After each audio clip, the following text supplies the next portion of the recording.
Welcome to the Prayagraj institute. आज हम बात करेंगे अंतर्राष्ट्रीय समसामयिक पे आधारित अत्यंत महत्वपूर्ण प्रश्नों के बारे में।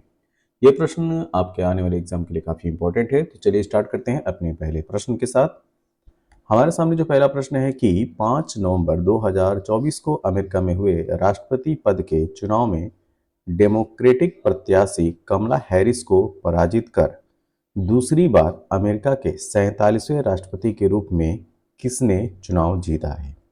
तो ये हैं डोनाल्ड जे ट्रंप। ठीक, डोनाल्ड जे ट्रंप दूसरी बार राष्ट्रपति बनने जा रहे हैं।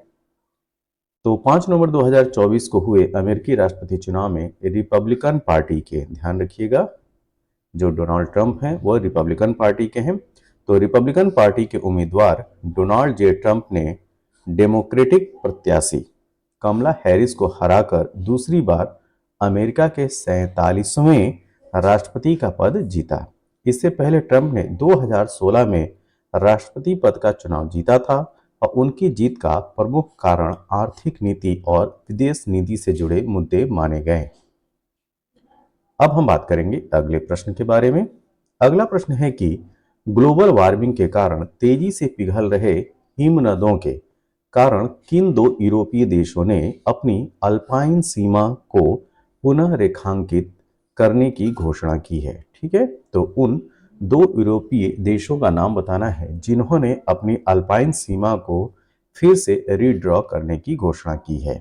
तो यहाँ पे सही उत्तर है ऑप्शन नंबर बी, इटली और स्विट्जरलैंड। ठीक, इटली और स्विट्जरलैंड, यह यूरोप के ये जो दो देश हैं, इन्होंने ग्लोबल वार्मिंग के कारण हिमनद ग्लेशियर तेजी से पिघल रहे हैं, जिससे अल्पाइन क्षेत्र की प्राकृतिक सीमाएं प्रभावित हो रही हैं। इटली और स्विट्जरलैंड ने इन भौगोलिक परिवर्तनों को ध्यान में रखते हुए अपनी अल्पाइन सीमा को पुनः रेखांकित करने की घोषणा की है। यह निर्णय जलवायु परिवर्तन के प्रभावों को समझने और सीमा विवादों से बचने के लिए लिया गया है।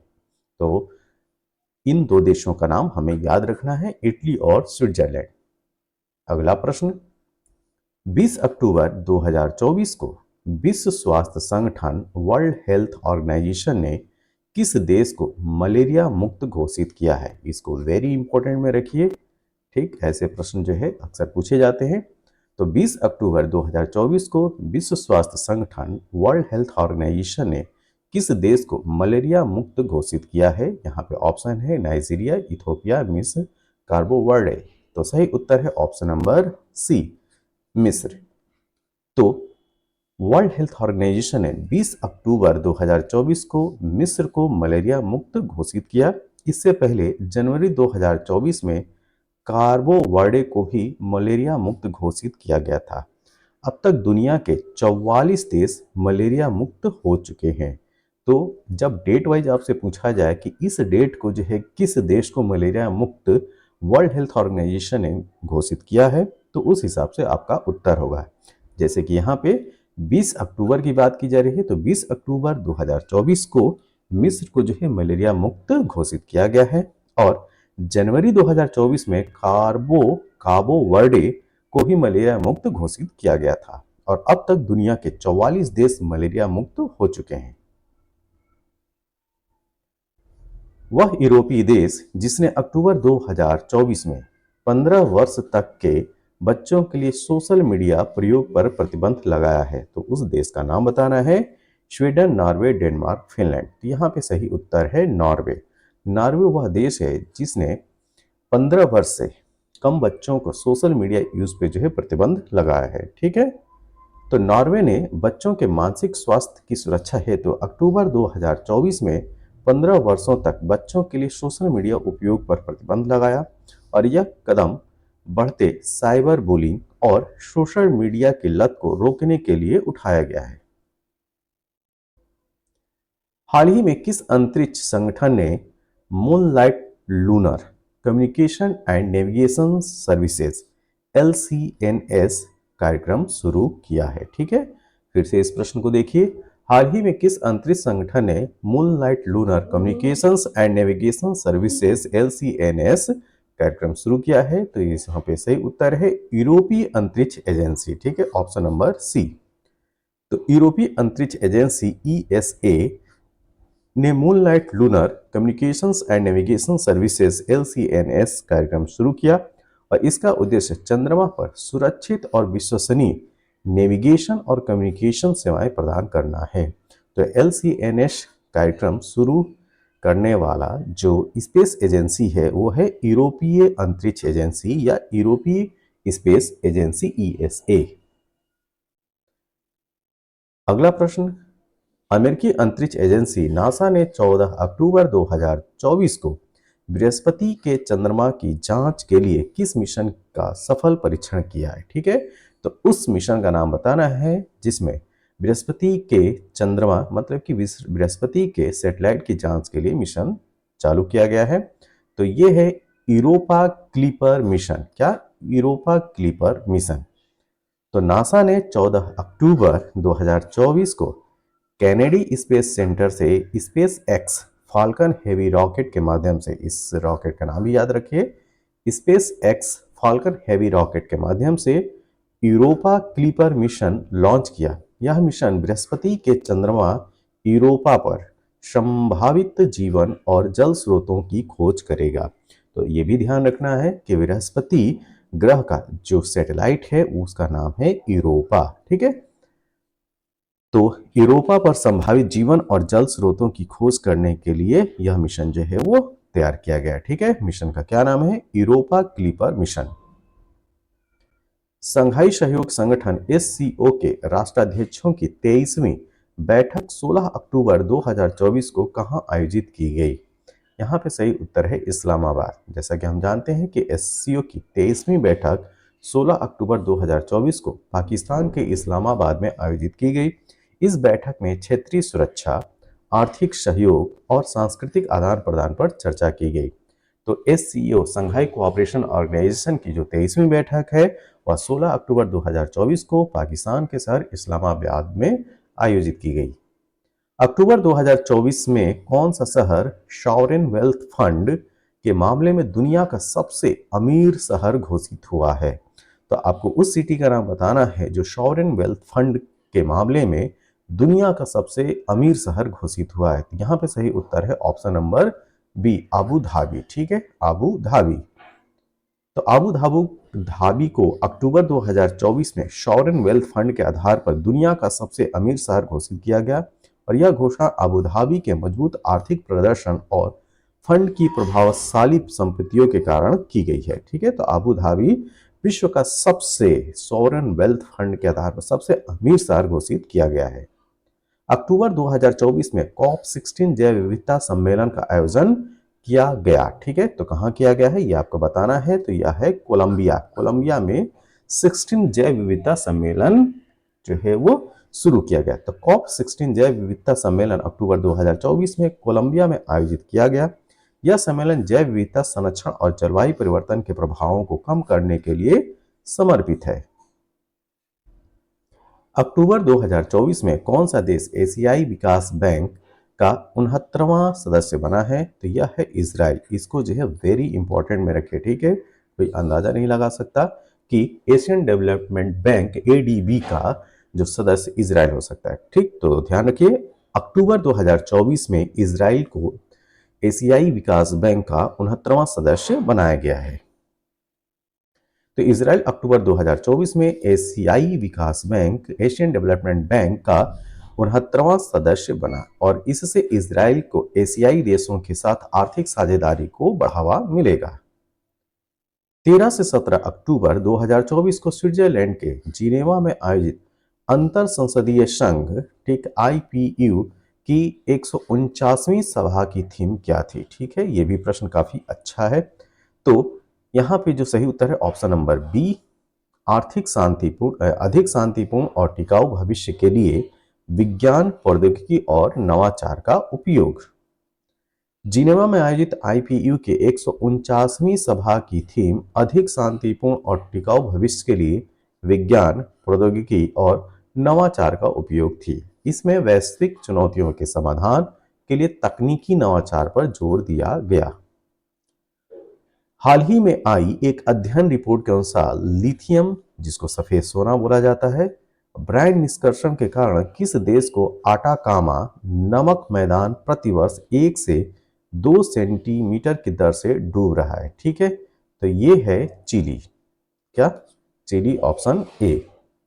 तो चिली के आटाकामा नमक मैदान में लिथियम, जिसको सफेद सोना, ब्रायन निष्कर्षण के कारण हर साल 1 से 2 सेंटीमीटर की दर से भूमि डूब रही है और लिथियम की बढ़ती मांग को चलते यह पर्यावरणीय समस्या उत्पन्न हो रही है।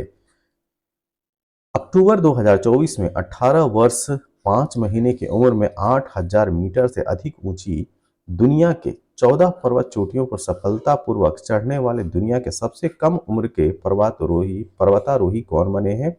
ये है नीमा रिंजी शेरपा। ठीक है, नीमा रिंजी शेरपा, ऑप्शन बी।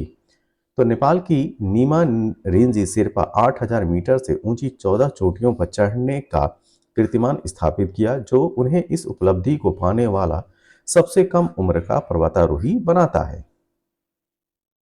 सितंबर 2024 में वैश्विक जलवायु हानि और क्षति कोष पहल का निदेशक किसे नियुक्त किया गया? तो ये है इब्राहिम शेख। ठीक, ऑप्शन ए इब्राहिम शेख। तो सेनेगल के, ये हैं सेनेगल के, ठीक, सेनेगल कंट्री है। सेनेगल के इब्राहिम शेख को इस कोष का निदेशक नियुक्त किया गया, जो जलवायु परिवर्तन से प्रभावित देशों के लिए फंडिंग सुनिश्चित करेगा।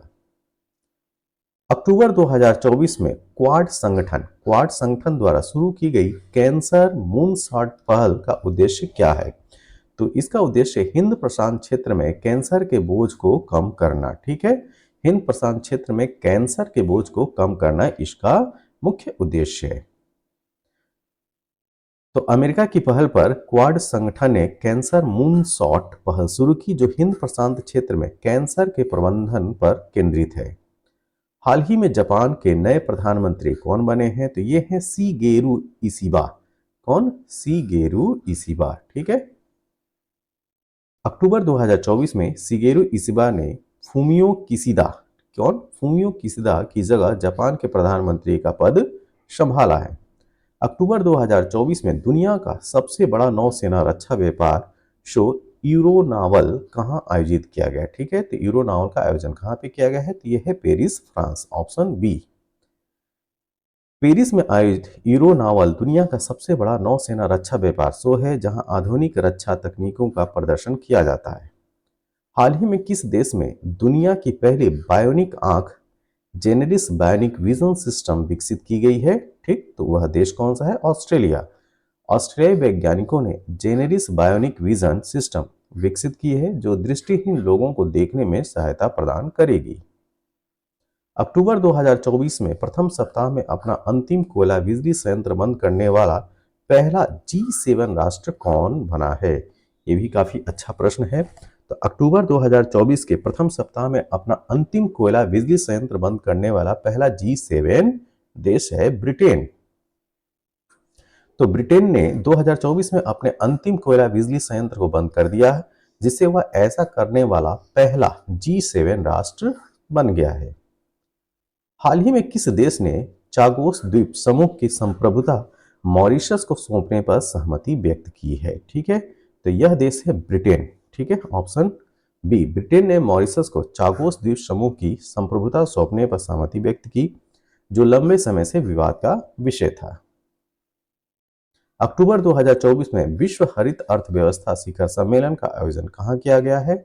ये जो है काफी अच्छा प्रश्न है, ये इसके आने की संभावना बन सकती है। तो ये है दुबई। ठीक है, यूएई का शहर दुबई। दुबई में आयोजित यह शिखर सम्मेलन हरित अर्थव्यवस्था को बढ़ावा देने पर केंद्रित था। हाल ही में क्रेयॉन नामक तूफान किस देश में तबाही मचाई है? तो क्रेयॉन ने तबाही मचाई है ताइवान में। तूफान क्रेयॉन ने ताइवान में भारी तबाही मचाई, जिससे जान माल का नुकसान हुआ। अक्टूबर 2024 में विश्व बैंक ने किस देश को कार्बन ट्रेडिंग के लिए 1600 करोड़ रुपए का भुगतान किया है? तो ये है नेपाल। ठीक है, क्या है? नेपाल। ये भी जो है इंपॉर्टेंट क्वेश्चन है। नेपाल ने कार्बन ट्रेडिंग में महत्वपूर्ण प्रगति की है, जिससे इसे पर्यावरण संरक्षण के लिए विश्व बैंक से वित्तीय सहायता मिली। विश्व स्वास्थ्य संगठन वर्ल्ड हेल्थ ऑर्गेनाइजेशन के दक्षिण पूर्व एशियाई क्षेत्रीय समिति की 77वें सत्र के अध्यक्ष के रूप में किसे चुना गया है? ठीक है, तो यहाँ पे सही उत्तर है ऑप्शन बी, जेपी नड्डा। भारत के केंद्रीय स्वास्थ्य मंत्री जेपी नड्डा को इस महत्वपूर्ण सत्र का अध्यक्ष चुना गया। 10-11 अक्टूबर 2024 को 44वें आसियान शिखर सम्मेलन का आयोजन कहाँ किया गया? तो यह वियंतियाने, लाओस। ठीक है, ऑप्शन सी। तो लाओस की राजधानी भी है वियंतियाने, तो लाओस की राजधानी वियंतियाने में इस सम्मेलन का आयोजन किया गया। 23 सितंबर 2024 को श्रीलंका के नए राष्ट्रपति के रूप में किसने शपथ ली? तो ये हैं अनुराग कुमारा दिशानायके। ठीक है, ऑप्शन सी। तो अनुराग कुमारा दिशानायके ने राष्ट्रपति पद का शपथ लेकर श्रीलंका की राजनीति में नई शुरुआत की। सितंबर 2024 में किस अंतरिक्ष मिशन के तहत बुध ग्रह के दक्षिणी ध्रुव की पहली तस्वीर ली गई है? तो उस मिशन का नाम बताना है जिसके तहत बुध ग्रह के दक्षिणी ध्रुव की पहली तस्वीर ली गई है। तो यहाँ पे सही उत्तर है ऑप्शन बी, बेपी कोलंबो मिशन। क्या? बेपी कोलंबो मिशन। तो यूरोपीय और जापानी अंतरिक्ष एजेंसियों की इस संयुक्त मिशन ने बुध ग्रह के दक्षिणी ध्रुव की तस्वीर ली है और इस मिशन का नाम क्या है? बेपी कोलंबो मिशन। सितंबर 2024 में किस देश ने सूखे से प्रभावित समुदायों की सहायता के लिए 200 हाथियों को मारने का घोषणा की है? ठीक है, तो उस देश का नाम बताना है जिसने सूखे से प्रभावित समुदायों की सहायता के लिए 200 हाथियों को मारने की घोषणा की है। तो यहाँ पे सही उत्तर है जिम्बाब्वे। ठीक है, ऑप्शन बी। तो जिम्बाब्वे सरकार ने जल संकट के कारण यह कठोर निर्णय लिया। सितंबर 2024 में अंतर्राष्ट्रीय सौर गठबंधन का 101वां सदस्य देश कौन सा बना है? ठीक है, तो इंटरनेशनल सोलर अलायंस का 101 जो मेंबर है वह कौन बना है यह आपको बताना है। तो सही उत्तर है नेपाल। नेपाल ने सतत ऊर्जा विकास के लिए अंतर्राष्ट्रीय सौर गठबंधन में शामिल होने का निर्णय लिया है। सितंबर 2024 में किस मुस्लिम देश ने वर्ष का दूसरा शोध उपग्रह चामरान-1 लॉन्च किया है? तो यह है ईरान, ऑप्शन नंबर बी। ठीक है, तो सितंबर 2024 में ईरान ने वर्ष का दूसरा शोध उपग्रह चामरान-1 लॉन्च किया है। ईरान ने अंतरिक्ष अनुसंधान में बढ़त दिखाते हुए चामरान-1 उपग्रह को सफलतापूर्वक लॉन्च किया। सितंबर 2024 में किस देश ने सोशल मीडिया के उपयोग के लिए न्यूनतम आयु कानून लागू किया है? तो यह है ऑस्ट्रेलिया। ठीक है, तो सितंबर 2024 में ऑस्ट्रेलिया ने सोशल मीडिया के उपयोग के लिए न्यूनतम आयु कानून लागू किया है। तो बच्चों और किशोरों की सुरक्षा के लिए ऑस्ट्रेलिया ने यह कानून लागू किया। सितंबर 2024 में पोलारिस डॉन मिशन के तहत ऑर्बिट में पहली प्राइवेट स्पेस वॉक करने वाली अंतरिक्ष यात्री कौन थे? ठीक है, तो आपको जो है इसका सही उत्तर बताना है। तो यहाँ पे सही उत्तर है जेरेड आइजैक और सारा गिलिस। तो पोलारिस डॉन मिशन ने पहली बार निजी अंतरिक्ष यात्रियों को स्पेस वॉक का अवसर प्रदान किया है। हाल ही में नया घातक वेटलैंड वायरस वेल, ठीक है, काफी ज्यादा इंपॉर्टेंट है। तो हाल ही में नया घातक वेटलैंड वायरस वेल कहाँ खोजा गया है? तो यह है चीन। ठीक, तो चीन में हाल ही में WELL वेल नामक एक घातक वेटलैंड वायरस की खोज की गई है जो संभावित रूप से सार्वजनिक स्वास्थ्य के लिए चिंता का विषय बन सकता है। हाल ही में विश्व स्वास्थ्य संगठन वर्ल्ड हेल्थ ऑर्गेनाइजेशन ने MVABN को किस बीमारी के पहले टीके के रूप में मंजूरी दी है? तो यह है एमपॉक्स, जिसको बोलते हैं monkeypox. World Health Organization ने MVABN टीके की मंकी पॉक्स बीमारी के पहले आधिकारिक टीके के रूप में मंजूरी दी है और यह वायरस मुख्य रूप से अफ्रीकी देशों में पाया जाता है।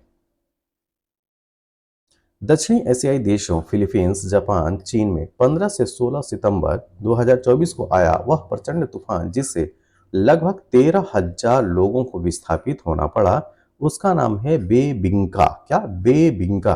तो बेबिंका तूफान ने भारी बारिश और बाढ़ के कारण व्यापक तबाही मचाई जिससे हजारों लोग प्रभावित हुए। वह देश जहां 28 अगस्त 2024 को धरती का सबसे उच्चतम तापमान 82.2 डिग्री सेंटीग्रेड दर्ज किया गया है वह है ईरान। तो ईरान में 28 अगस्त 2024 को धरती पर रिकॉर्ड उच्चतम तापमान 82.2 डिग्री सेंटीग्रेड दर्ज किया गया, जो जलवायु परिवर्तन के गंभीर प्रभाव को दर्शाता है। तो ये ध्यान रखिएगा, यह देश है ईरान। संयुक्त अरब अमीरात के किस शहर में हाल ही में भारतीय प्रौद्योगिकी संस्थान दिल्ली के परिसर का उद्घाटन किया गया? तो यह है अबू धाबी। तो अबू धाबी में एक कैंपस जो है आईआईटी दिल्ली का जो है वो खोला गया है। तो अबू धाबी में आईआईटी दिल्ली के परिसर का उद्घाटन भारत और संयुक्त अरब अमीरात के बीच शैक्षिक सहयोग को बढ़ावा देता है। 31 अगस्त 2024 को कौन सा BRICS New Development Bank NDB का नया सदस्य बना? तो यह है अल्जीरिया। तो अल्जीरिया 31 अगस्त 2024 को ब्रिक्स न्यू डेवलपमेंट बैंक का नया सदस्य बना, जिससे बैंक की वैश्विक पहुंच बढ़ी। हाल ही में लंग कैंसर के टीके के रूप में किस टीके का परीक्षण दुनिया के 7 देशों में शुरू हुआ है? तो इसका नाम है BT116। तो BT116 नामक टीके का परीक्षण दुनिया के 7 देशों में प्रारंभ किया गया है, जो लंग कैंसर के उपचार में सहायक हो सकता है। फ्रांस के राष्ट्रपति इमैनुअल मैक्रोन ने हाल ही में किसे देश का नया प्रधानमंत्री नियुक्त किया है? तो यह है मिशेल बर्नियर। क्या? Michel Barnier. तो फ्रांस के राष्ट्रपति इमैनुअल मैक्रोन ने मिशेल बर्नियर को नया प्रधानमंत्री नियुक्त किया, जो फ्रांस की राजनीतिक दिशा को प्रभावित करेगा। वह यूरोपीय देश जिसने 2 वर्ष से कम उम्र के बच्चों को मोबाइल का उपयोग करने पर प्रतिबंध लगा दिया है, तो यह है स्वीडन। तो स्वीडन ने डिजिटल स्क्रीन के बच्चों पर हानिकारक प्रभाव को रोकने के लिए यह महत्वपूर्ण कदम उठाया है। अगस्त 2024 में विश्व का पहला दोहरे टावर वाला सौर तापीय विद्युत संयंत्र किस देश द्वारा विकसित किया गया? तो यह है चीन। चीन ने यह संयंत्र विकसित कर सौर ऊर्जा प्रौद्योगिकी में अपनी अग्रणी भूमिका को दर्शाया है। किस देश ने अगस्त 2024 में पिघले हुए थोरियम नमक का उपयोग करके दुनिया का पहला परमाणु ऊर्जा संयंत्र बनाने की घोषणा की है? तो यह है चीन। थोरियम आधारित परमाणु ऊर्जा संयंत्र पारंपरिक यूरेनियम संयंत्रों की तुलना में अधिक सुरक्षित और कुशल माना जाता है, और चीन इस प्रौद्योगिकी को अपनाने वाला पहला देश है। तो इस वजह से ये जो है वो वेरी इंपॉर्टेंट क्वेश्चन हो सकता है। दुनिया की पहली हाइड्रोजन ईंधन से संचालित वाणिज्यिक यात्री नौका MV चेंज किस देश द्वारा लॉन्च की गई है? तो यह अमेरिका के द्वारा लॉन्च की गई है, ऑप्शन सी। MV चेंज पर्यावरण के अनुकूल नौका है जो पूरी तरह से हाइड्रोजन ईंधन पर आधारित है, और इसे अमेरिका ने विकसित किया है। 18 अगस्त 2024 को टेक्सास अमेरिका में स्थापित हनुमान जी की कांस्य प्रतिमा का नाम क्या है? तो प्रतिमा का नाम है स्टैचू ऑफ यूनियन। ठीक, Statue of Union, option B. यह 90 फीट ऊंची कांस्य प्रतिमा टेक्सास में भारतीय संस्कृति के प्रति सम्मान का प्रतीक है। अगस्त 2024 में किसे संयुक्त राष्ट्र command UNC United nation command का 18वां सदस्य देश चुना गया है? तो यह है जर्मनी। ठीक है, तो UNC की स्थापना कोरियाई युद्ध के दौरान हुई थी, और जर्मनी को 18वें सदस्य के रूप में चुना गया है। हाल ही में किस देश ने वर्ष 2025 से अनिवार्य सैन्य सेवा लागू करने की घोषणा की है? तो यह है क्रोएशिया। ठीक है, Croatia, option number B. Croatia ने राष्ट्रीय सुरक्षा बढ़ाने के उद्देश्य से 2025 से सैन्य सेवा को अनिवार्य किया है। नासा के मार्स इनसाइड लैंडर, ठीक है, नासा के मार्स इनसाइड लैंडर मिशन द्वारा मंगल ग्रह पर किसकी खोज की गई है? ठीक है, तो यह है तरल जल की। ठीक, ऑप्शन ए, लिक्विड वाटर। तो मार्स इनसाइड लैंडर मिशन ने मंगल के मध्य प्रॉपर्टी में तरल जल की उपस्थिति के प्रमाण खोजे हैं। हाल ही में किस देश ने दुनिया का पहला कार्बन रिमूवल बॉन्ड जारी किया है? यह है विश्व बैंक, ऑप्शन नंबर बी। तो विश्व बैंक ने अमेजन वन रोपण के लिए $225 मिलियन का पहला कार्बन रिमूवल बॉन्ड जारी किया है। जर्मन कंपनी हाई इंपल्स ने मोमबत्ती मोम से चलने वाले रॉकेट का क्या नाम रखा है? ठीक, तो इसका नाम है SR-75। ठीक, ऑप्शन नंबर बी, SR-75। यह नवाचारी रॉकेट प्रौद्योगिकी का हिस्सा है जिसमें मोमबत्ती मोम का प्रयोग ईंधन के रूप में किया गया। हाल ही में मलेशिया में चर्चा में रही ओरंगुटान कूटनीति किससे संबंधित है? ठीक है, बहुत ही बेहतरीन क्वेश्चन है ये। तो मलेशिया में चर्चा में रही ओरंगुटान ओरंगुटान कूटनीति किससे संबंधित है? ठीक है, तो देखिए यह नीति है वन्य जीव संरक्षण से, वनों की कटाई से, पाम ऑयल इंडस्ट्री से। तो यहां पे सही उत्तर है ऑप्शन नंबर डी। मलेशिया के पाम ऑयल उद्योग से वनों की कटाई और ओरंगुटान के आवासों का विनाश जुड़ा हुआ है। अगस्त 2024 में जापान में आए टाइफून शानशान की गति क्या थी? ठीक है, तो इसकी स्पीड थी 252 किलोमीटर प्रति घंटा। तो टाइफून शानशान ने 10 लाख से अधिक लोगों को प्रभावित किया और यह 252 किलोमीटर प्रति घंटे की गति से चला। हाल ही में किस देश के वैज्ञानिकों ने जीवित त्वचा के साथ रोबोट का चेहरा विकसित किया है? तो यह है जापान, ऑप्शन नंबर बी। जापानी वैज्ञानिकों ने रोबोटिक्स और बायोटेक्नोलॉजी के क्षेत्र में एक महत्वपूर्ण कदम उठाते हुए जीवित त्वचा से बने रोबोट के चेहरे का विकास किया है और यह विकास रोबोट को अधिक मानवीय बनाने का प्रयास का हिस्सा है। ऑपरेशन हीरूफ हाल ही में पाकिस्तान के किस प्रांत में घटित हुआ है? तो यह है बलूचिस्तान। ठीक है, ऑपरेशन हीरूफ तो पाकिस्तान के बलूचिस्तान प्रांत में जो है यह घटना घटित हुई है। तो आखिर है क्या? तो ऑपरेशन हीरूफ आत्मघाती हमलों की एक श्रृंखला थी जो बलूचिस्तान प्रांत में घटित हुई। यह क्षेत्र लंबे समय से सुरक्षा चुनौतियों का सामना कर रहा है। ईरान के राष्ट्रपति मसूद पेजेशकियन ने हाल ही में किस देश की पहली महिला सरकारी प्रवक्ता नियुक्त किया है? ठीक है, तो ये है फतेह मोहजेरानी। ठीक है, फतेह मोहजेरानी। तो फतेह मोहजेरानी को ईरान की पहली महिला सरकारी प्रवक्ता नियुक्त किया गया और यह ईरान में महिला सशक्तिकरण की दिशा में एक ऐतिहासिक कदम है।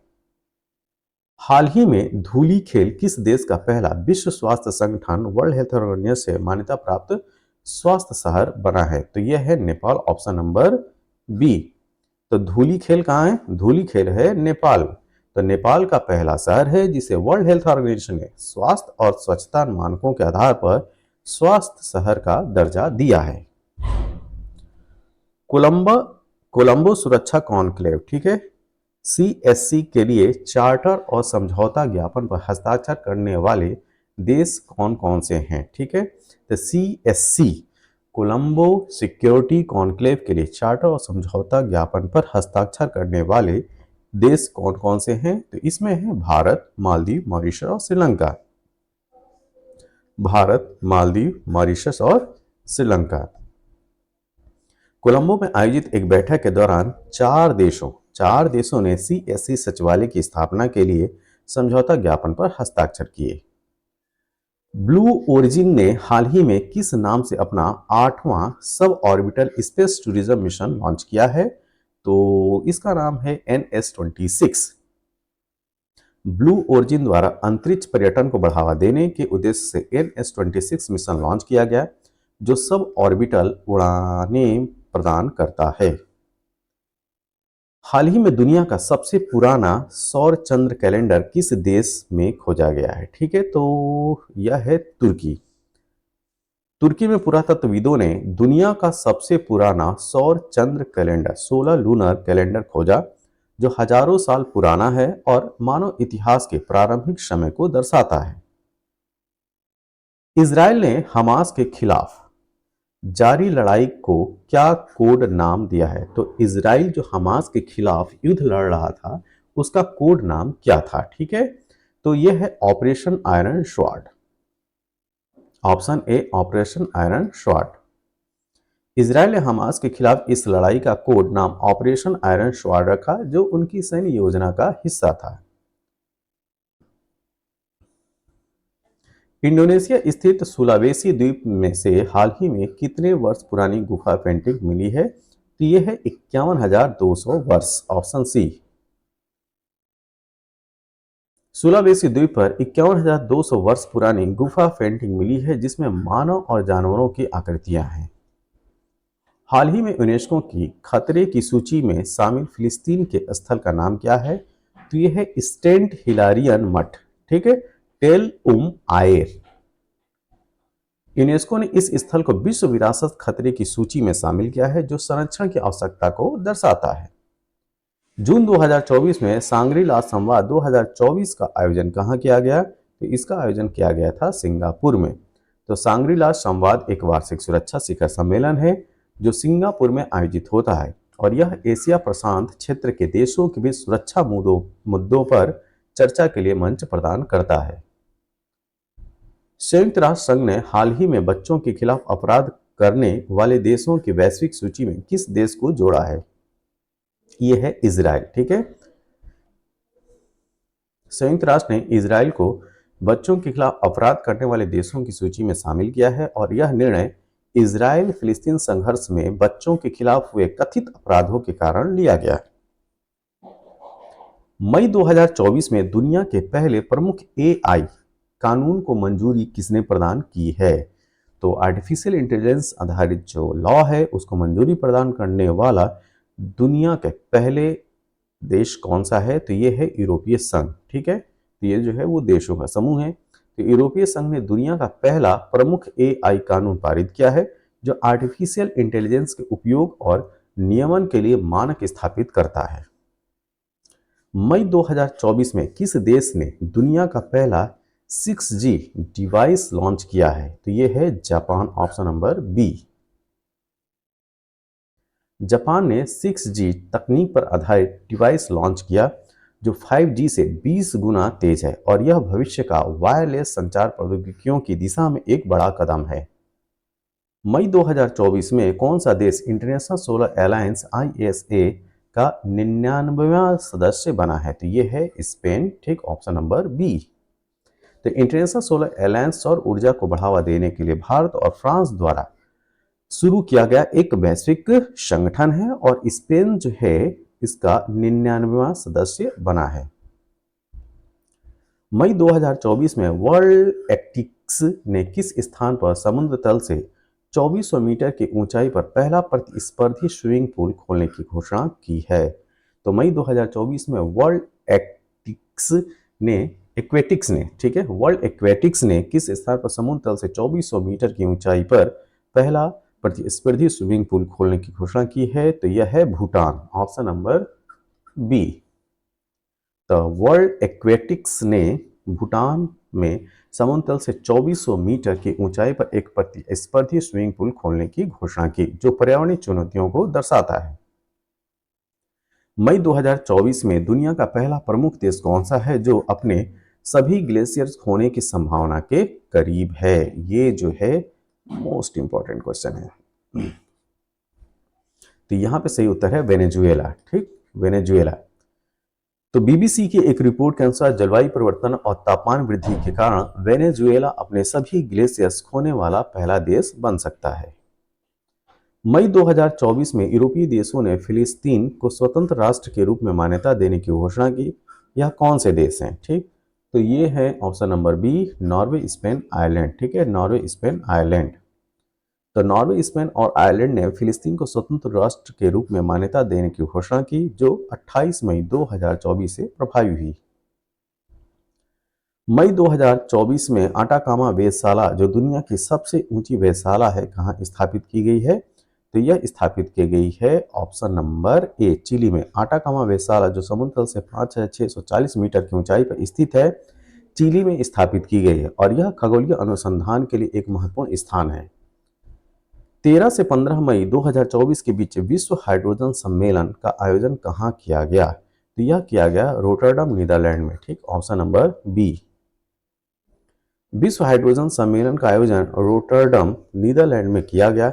इसका उद्देश्य हाइड्रोजन ऊर्जा को बढ़ावा देना और हरित ऊर्जा स्रोतों का विकास करना है। हाल ही में अमेरिकी अंतरिक्ष एजेंसी नासा ने चंद्रमा पर किस नाम से पहला रेलवे सिस्टम को बनाने की घोषणा की है? इस प्रश्न को फिर से देखिए। तो हाल ही में अमेरिकी अंतरिक्ष एजेंसी नासा ने चंद्रमा पर किस नाम से पहला रेलवे सिस्टम को बनाने की घोषणा की है? तो यह है फ्लोट, FLOAT, फ्लोट। नासा ने फ्लोट मतलब कि flexible logistic and operations assembly robot नामक रेलवे सिस्टम की घोषणा की, जो चंद्रमा पर माल ढुलाई और संचालन के लिए मदद करेगा। वर्ष 2027 में प्रस्तावित 11वें विश्व जल मंच की मेजबानी हाल ही में किस देश को सौंपी गई है? यह है सऊदी अरब, ऑप्शन नंबर बी। तो सऊदी अरब को 2027 के 11वें विश्व जल संच की मेजबानी का अवसर प्रदान किया गया है, जो जल प्रबंधन और संरक्षण पर केंद्रित है। नेपाल की वह महिला पर्वतारोही जिन्होंने मई 2024 में 13 दिन के अंदर माउंट एवरेस्ट पर 3 बार सफल चढ़ाई की है, तो ये है पूर्णिमा श्रेष्ठ। ठीक है, ऑप्शन नंबर ए। पूर्णिमा श्रेष्ठ ने 13 दिन के अंदर माउंट एवरेस्ट पर 3 बार चढ़ाई करने का कीर्तिमान स्थापित किया है। मई 2024 में किस देश ने पर्यावरण की रक्षा में उल्लेखनीय योगदान देने वालों के लिए ब्लू रेसिडेंसी वीजा की घोषणा की है? तो यह है UAE, option number B. UAE ने ब्लू रेजिडेंसी वीजा लॉन्च किया है, जो पर्यावरण संरक्षण में योगदान करने वाले व्यक्तियों को दिया जाएगा। वेल्थियस सिटीज रिपोर्ट 2024 में विश्व का सर्वाधिक अमीर शहर कौन घोषित किया गया है? तो यह है न्यूयॉर्क, ऑप्शन नंबर बी। तो वेल्थियस सिटीज रिपोर्ट 2024 में विश्व का सर्वाधिक अमीर शहर न्यूयॉर्क को घोषित किया गया है। तो न्यूयॉर्क को वेल्थियस सिटीज रिपोर्ट 2024 में दुनिया का सबसे अमीर शहर घोषित किया गया है। अप्रैल 2024 में जिम्बाब्वे ने अपनी अर्थव्यवस्था को स्थिर करने के लिए किस नाम से स्वर्ण समर्थित मुद्रा जारी की है?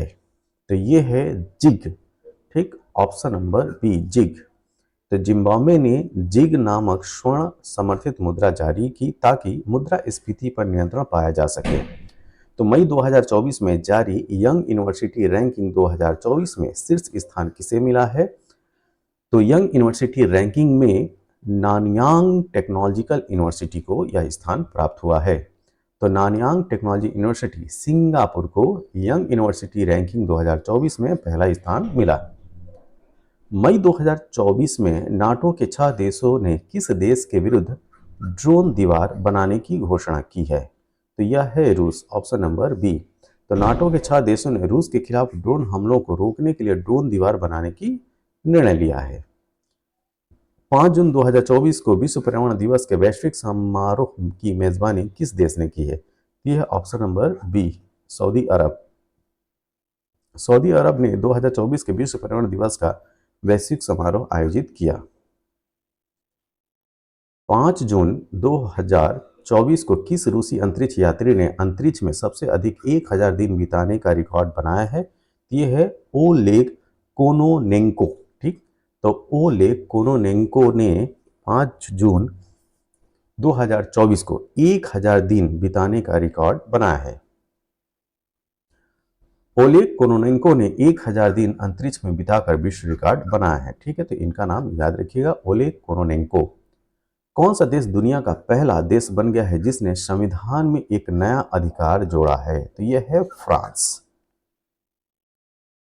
फ्रांस दुनिया का पहला देश है जिसने संविधान में एक नया अधिकार जोड़ने की पहल की है, जिससे नागरिकों को नए अधिकार प्राप्त हुए हैं। मार्च 2024 में दुनिया की सबसे कम प्रजनन दर किस देश में दर्ज की गई है? ठीक है, यह है साउथ कोरिया। ठीक है, option number C, South Korea. दक्षिण कोरिया ने मार्च 2024 में दुनिया की सबसे कम प्रजनन दर दर्ज की, जो जनसंख्या वृद्धि के लिए एक चुनौतीपूर्ण स्थिति है। मार्च 2024 में कतर एयरवेज ने अपनी पहली एआई एयर होस्टेस का नाम क्या रखा है? ठीक है, तो ये है समा 2.0। तो कतर एयरवेज ने मार्च 2024 में अपनी पहली एआई एयर होस्टेस शमा 2.0 नाम से प्रस्तुत किया। मार्च 2024 में माइक्रोसॉफ्ट और ओपन एआई ने किस नाम से एआई सुपर कंप्यूटर विकसित करने की घोषणा की है? तो ये है स्टारगेट। ठीक, ऑप्शन नंबर बी, स्टारगेट। तो माइक्रोसॉफ्ट और ओपन एआई की ने मार्च 2024 में स्टारगेट नाम से एआई सुपर कंप्यूटर विकसित करने की घोषणा की। जून 2024 में संयुक्त राष्ट्र महासभा ने किसे संयुक्त राष्ट्र सुरक्षा परिषद के नए अस्थायी सदस्य के रूप में चुना है? ठीक है, तो ये है पाकिस्तान, सोमालिया और डेनमार्क। तो जून 2024 में संयुक्त राष्ट्र महासभा ने पाकिस्तान, सोमालिया, डेनमार्क, पनामा और ग्रीस को सुरक्षा परिषद के नए अस्थायी सदस्य के रूप में चुना है। मई 2024 में विश्व स्वास्थ्य संगठन वर्ल्ड हेल्थ ऑर्गेनाइजेशन ने वॉक द टॉक योग सत्र कार्यक्रम का आयोजन कहाँ किया है? ठीक, मई 2024 में वर्ल्ड हेल्थ ऑर्गेनाइजेशन ने वॉक द टॉक योग सत्र कार्यक्रम का आयोजन कहाँ किया है? तो इसका आयोजन किया गया था जिनेवा, स्विट्जरलैंड में।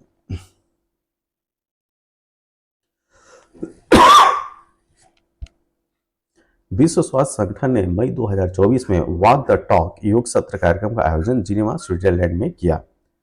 20 मई 2024 को कजाकिस्तान के किस शहर में परमाणु सुरक्षा पर अंतर्राष्ट्रीय सम्मेलन की अध्यक्षता की गई है? तो यह शहर है अस्ताना। ठीक है, तो 20 मई 2024 को कजाकिस्तान ने वियना, ऑस्ट्रिया में आयोजित परमाणु सुरक्षा पर अंतर्राष्ट्रीय सम्मेलन की अध्यक्षता की। 25 मई 2024 को किस देश ने पृथ्वी के ध्रुवों का अध्ययन करने के लिए प्री फायर नामक लघु जलवायु उपग्रह का सफल प्रक्षेपण किया है? ठीक है, तो यह है अमेरिका। 25 मई 2024 को अमेरिका ने पृथ्वी के ध्रुवों का अध्ययन करने के लिए प्री फायर नामक लघु जलवायु उपग्रह का सफल प्रक्षेपण किया। दक्षिण कोरिया ने 2045 तक मंगल ग्रह पर पहुंचने की योजना के तहत किस नाम से अपनी अंतरिक्ष एजेंसी की घोषणा की है? तो ये है कारी, ऑप्शन नंबर डी, कारी, KARI। तो दक्षिण कोरिया ने 2045 तक मंगल ग्रह पर पहुंचने की योजना के तहत अपनी अंतरिक्ष एजेंसी की घोषणा कारी, कोरिया एरोस्पेस रिसर्च इंस्टीट्यूट के नाम से की है। ठीक है, तो कारी का फुल फॉर्म क्या होगा? Korea aerospace research institute.